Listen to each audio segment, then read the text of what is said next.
Hi, I'm Susan Shaner with Sage Leadership Strategies, LLC, and I'm your host of Community Forum. A small part of the focus of my work is on resiliency, and I thought it might be helpful to have a show that talks about how to stay positive and stay focused during these turbulent times when every newspaper you pick up, every news show you hear is talking about the free fall of the economy, and people's fears are feeding on themselves.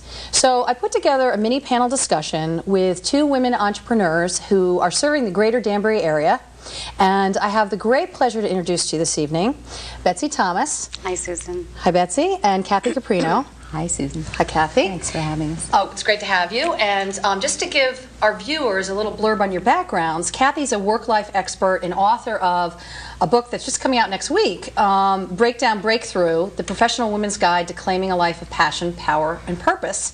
And she's also a psychotherapist, specialized career and life coach, and founder and president of Elia Communications in Wilton. And Betsy is an author, speaker, trainer, and coach, and founder and president of Betsy Thomas Emboldened Living, a lifestyle and empowerment company in Danbury.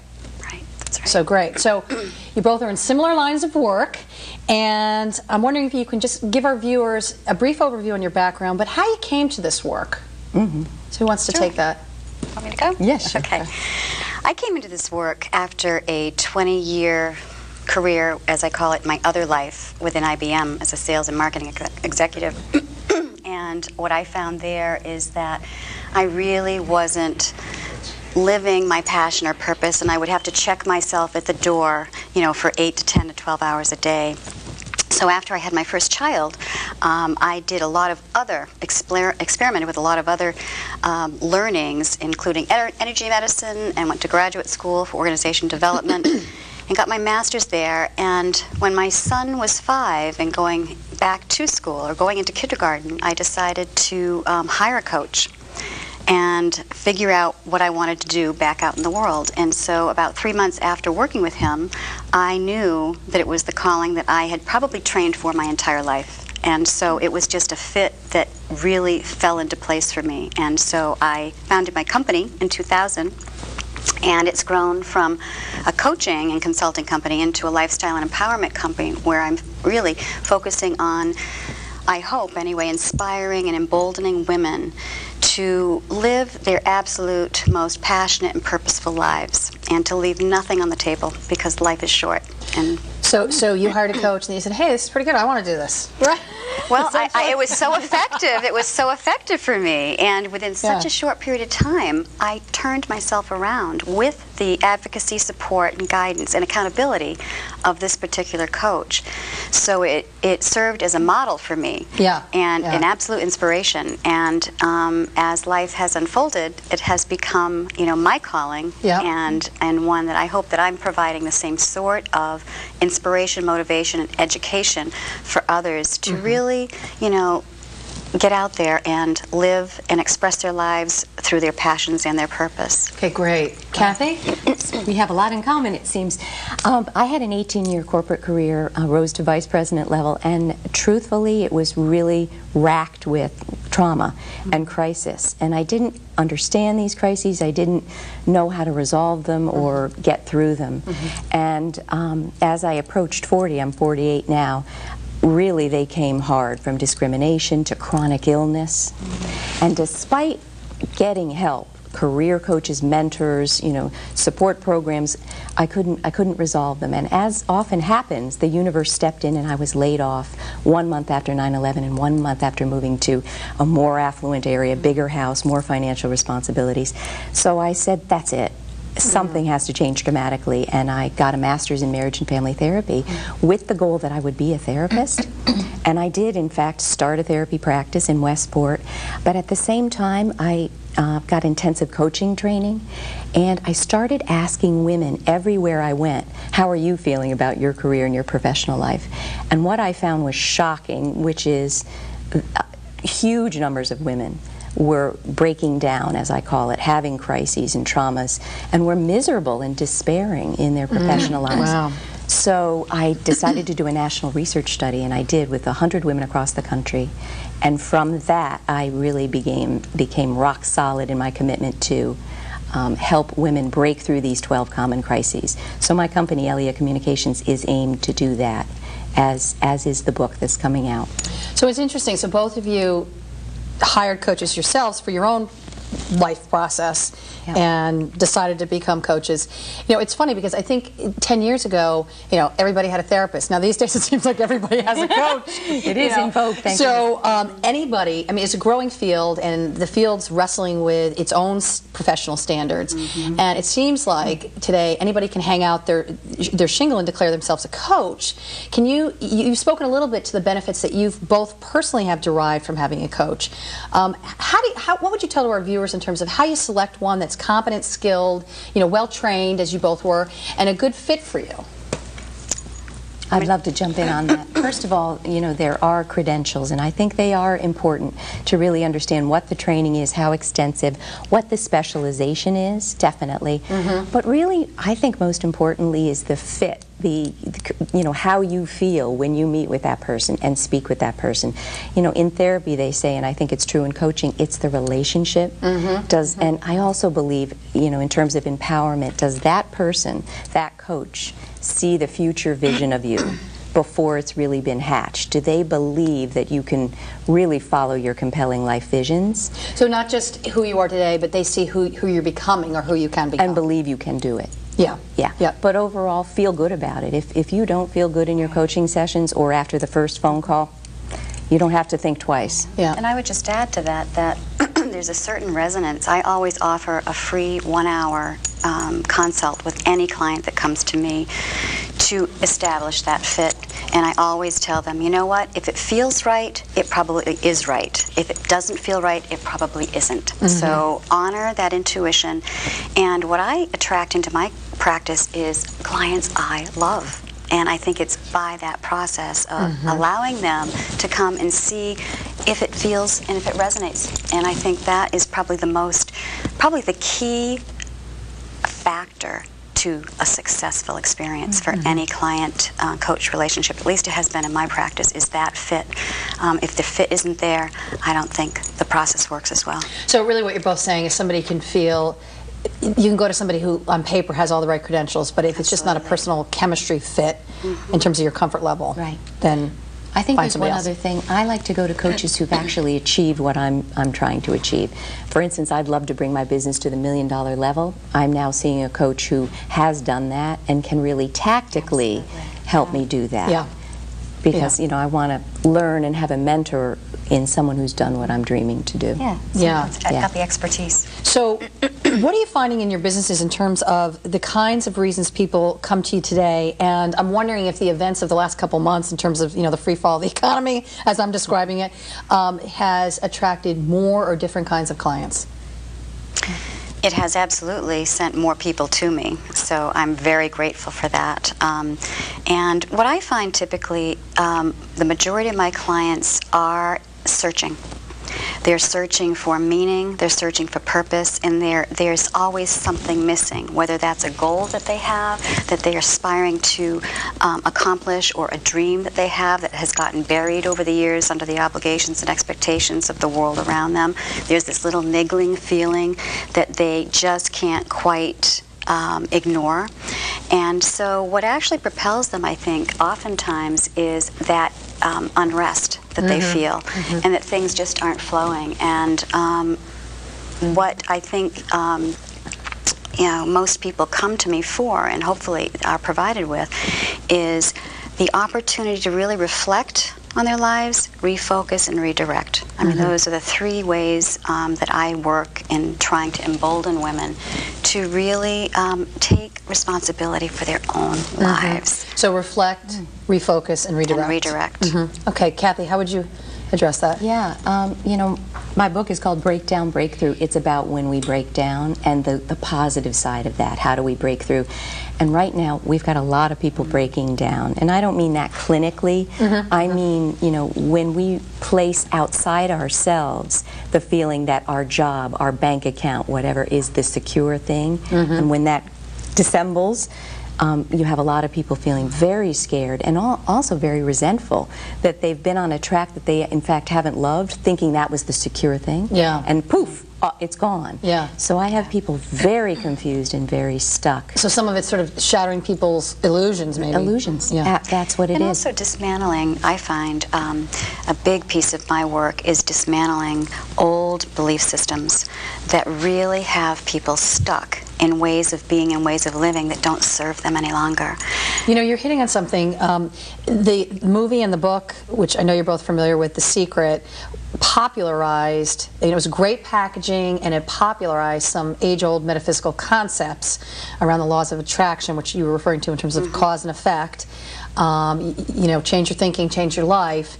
And some have criticized the movie for focusing too much on the material aspects of it, you know, that you were mentioning, Kathy. What do you both think about the concepts that are presented in The Secret, and what's been your experience in working with them?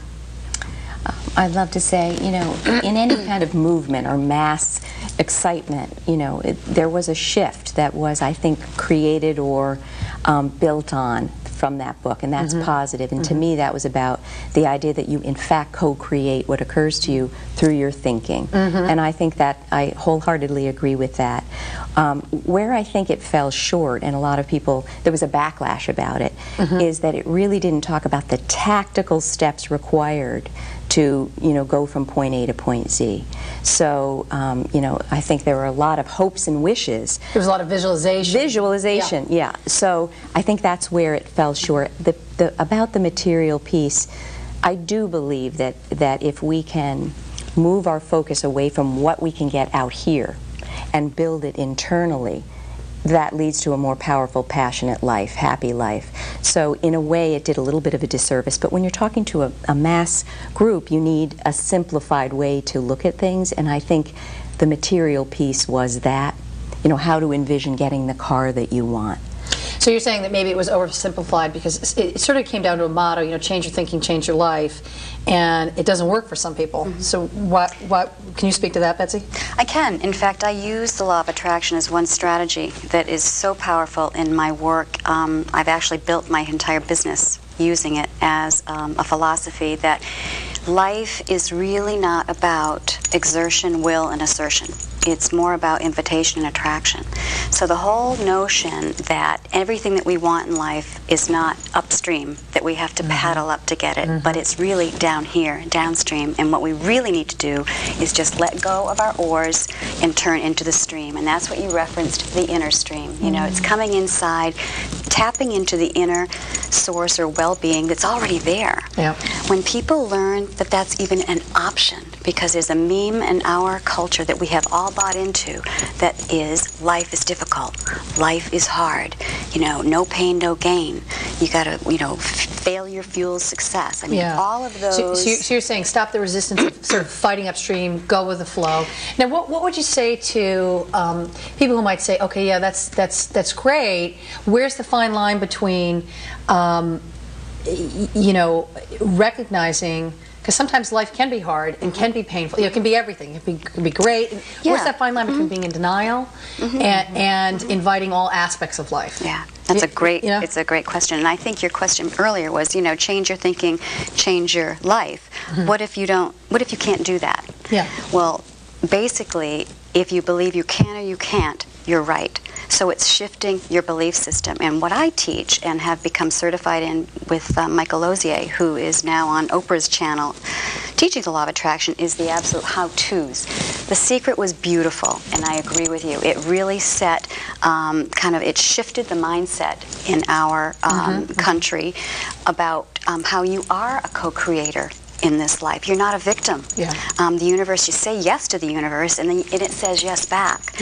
And the how-tos are what I use in my practice, but I also use emotional freedom techniques, neuro-linguistic programming. Those energy healing and energy medicine is always at a cellular, physical, mind, body, spirit connection to help people shift out of old, limiting belief patterns. Okay.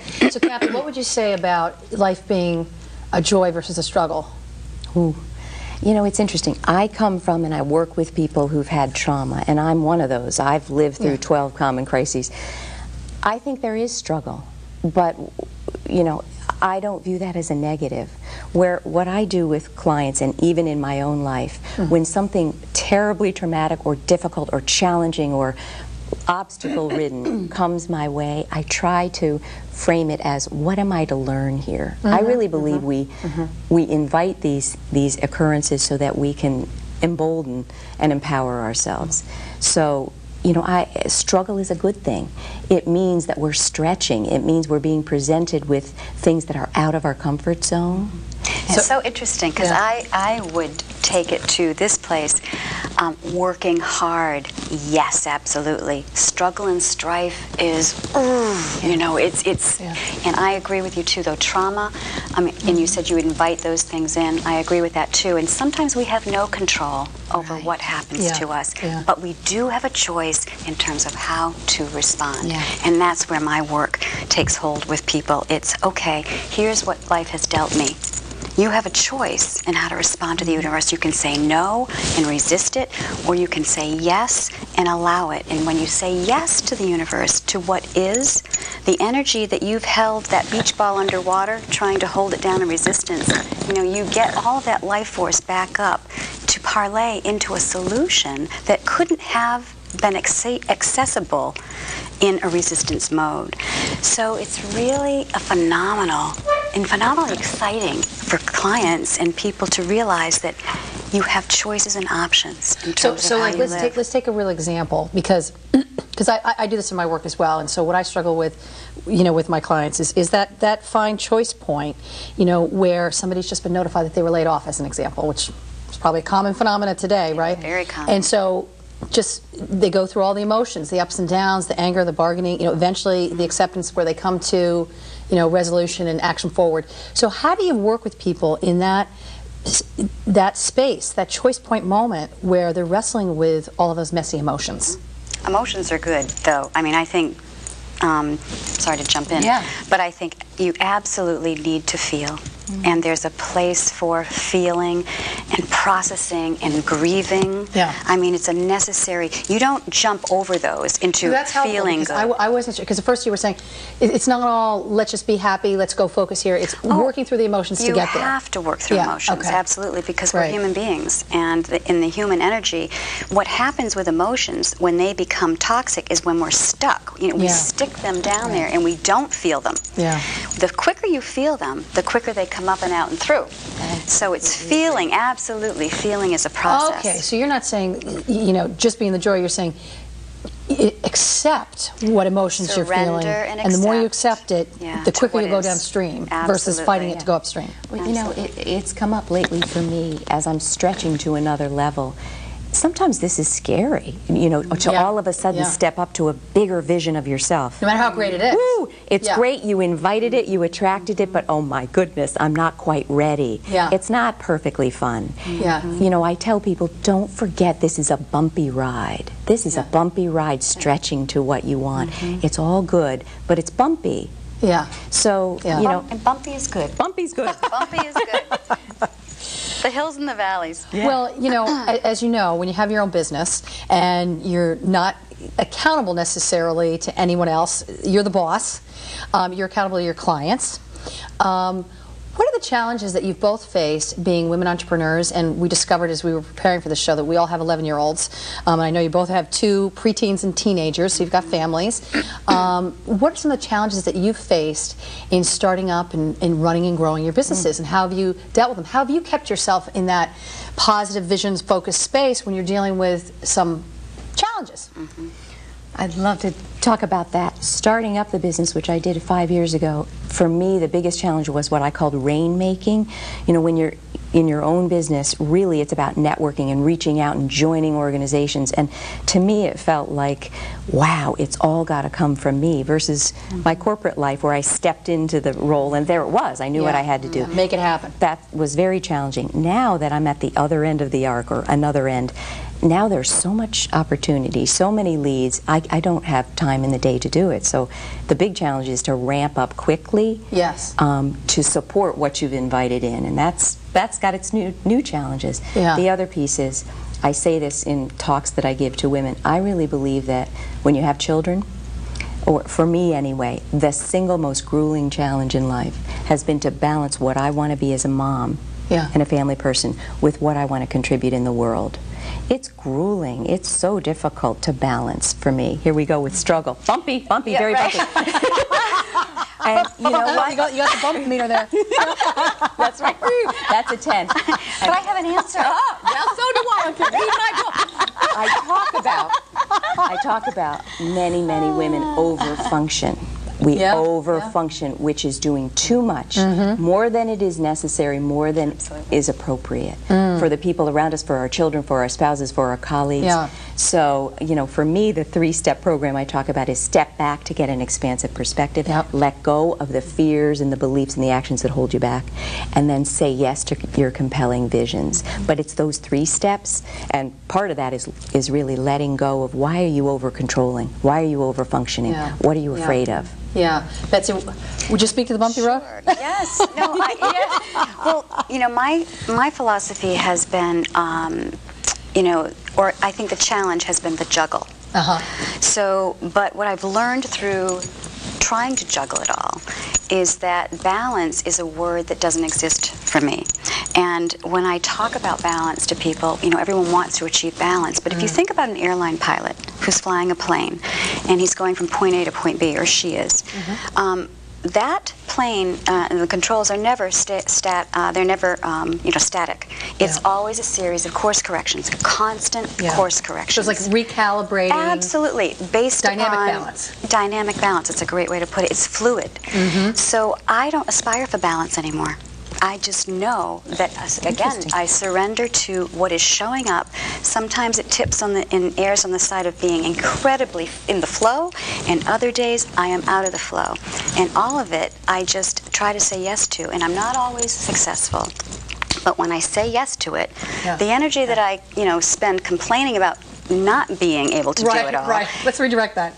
Is redirected into being able to do all of that. And the other. So it's funny. So you've got the flow meter and the bump meter.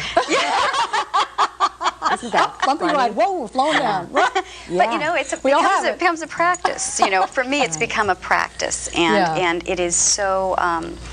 You know, I've found that I can stay in the flow much more. But I've also found that, like you, struggling with. A large part of my happiness is my family, and a large part of my life happiness is my purpose and work, my calling. And so I have had to say no to some things in my family to say yes to my work life, and no to some things in my work life to say yes to my family. That's the fluidity, and it's all okay, but I've absolutely had to allow my business to grow in a way that could accommodate, you know, the different shifts. And the priorities. So you're dynamically making the choice points, you know, in the moment, in the day, in the week. Every day, every moment for me. You know, the interesting thing, because as you know, I worked for IBM for a number of years also. And when people talk about strategy in business, they always want to do it all. But strategy is about making forced choices. It's like you can't do it all, and this day or this week anyway. You know, so in that day, that week, what are you going to make a choice about? And I think that's the most important thing in balance or flow. What is essential to you? Right here, and what can you let go of? Because if you're trying to do it all, something pretty negative will happen. The letting go, the big let go for me was guilt. I had to let go of my guilt around getting help at home. I had to let go of guilt in getting some help with cooking. I don't happen to be very good at that. I'm saying that on television now. Everyone in the world knows. Wow. But everyone really knows. That's right. Don't come for dinner. That's right. If we do BYOF, bring your own food. No. That's right. So just, we have like a couple minutes here, literally, just by way of wrap up. What's a headline by way of advice you would give to other women or other men who are thinking of starting their own businesses? Go ahead. I think my most powerful piece of advice, if it could be that, would be to absolutely begin to get quiet about yourself and thinking about who you are, what matters to you in life. How do you want to spend these years that you have on this planet? You're here for something. Life is short. You know, I always say, get busy living or get busy dying. You know, and it's short. It's a sense of compelling. You know, it's got to be a compelling. Don't waste the opportunity to search that out. Find out what really is your passion, you know. So when you say get living, dying, you're either expanding and growing, or you're saying yesing, or you're saying no. Or you're saying no. Yeah, and exactly. Yes is so much more fun than saying no. It really is. And you draw in, when you say yes, so much more yes from the universe. So it supports you. So I think that that would be, you know, say yes to those little dreams that you keep burying and keep, you know, covering over, or yes to that business that you thought you might want to start. Great, thank you. Kathy? I would build on that. I say, you know, yes to your compelling life visions. However, to have one's own business and launch it is really a very large task. So I also believe in the tactical. So if you really wanted to start a nonprofit to feed the hungry, find a role model, you know, speak to them, live it, try on the identity of it, and put one foot in front of the other to move on that path. Often what we want, we think we want, isn't in the end what we want. But the only way to know that is move on the path. So I say, if that's your dream, let's get on the path together to move forward to it. What you will learn will be life-changing, whether you do it in the end or not. And you'll discover things in the process, such as it sounds like that you went through and becoming a therapist and then realizing, want to redirect that. Work with the worried well. Exactly. I don't know, that's just a term I coined. It was a life-changing experience, which I'm so thankful for. Didn't turn out the way I thought. But I'm so grateful for that. Okay. I always say, you know, walk through one door and 3 more will open that you can't imagine. But you won't know until you walk through that one. So always take fear in one hand, courage in the other, and walk through, and 3 more open up. Okay. So if folks are interested in talking with you further, or feel like we're in their living room, but, you know, talking with you directly, where can they reach you at? My website, eliacommunications.com, you can reach me there. Okay. That's wonderful. Betsy? Probably the best place to reach me is www.betsythomas.com. Okay, great. Thanks, ladies. It was very uplifting and inspiring. Thanks for being on the show. Thank you for having us. Thank you, Betsy. Thank you, Kathy. Until next time, I'm Susan Shaner with Community Forum. Thank you for joining us.